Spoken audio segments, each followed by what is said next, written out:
বড়দের কাছে একটা শাড়ি চেয়ে আনি। বলো। এই বোনের গায়ে হাত দিয়ে দেখি পড়াটা কর, তখন দেখি তুই বোনের গায়ে হাত দিয়ে ঘুমোচ্ছে বাচ্চাটা। স্টার্ট। এখন আবার এলো রে বাবা। স্টার্ট। যা তুমি স্টার্ট। বড়দের হাত কেন, কি হয়েছে কি? স্টার্ট। এখানে কি বলতে হবে সব কিছু? এসবে তোর কি হয়েছে এবারে বলো। স্টার্ট। আসলে আমার একটা বান্ধবীর বিয়ে, তো তোমার একটা শাড়ি নিতে স্টার্ট।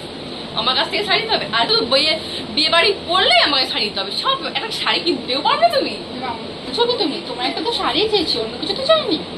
শাড়ি আমি দেবো না। স্টার্ট। কি বললে তুমি?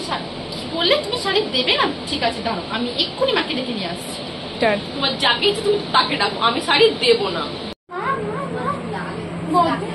বৌদি আমায় বলেছে আমায় নাকি শাড়ি দেবে না। কি বৌমা শাড়ি দেবে না বলেছে? ওই চল দেখি। বৌমা বৌমা তুমি নাকি খেন্তিকে বলছো শাড়ি দেবে না? কই দেবো না বলেছি? এই যতগুলো শাড়ি রেখেছি, একটাকে নিয়ে যেতে বলেছি, নিজে যায়নি, বলছে মাকে দিয়ে বলবো, মাকে বলবো। খেন্তি আমি আবার কখন বললাম বৌদি?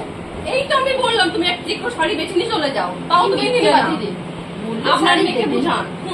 বললে তো শাড়ি দেবে না, আবার এত মিথ্যে বড় বড় কথা।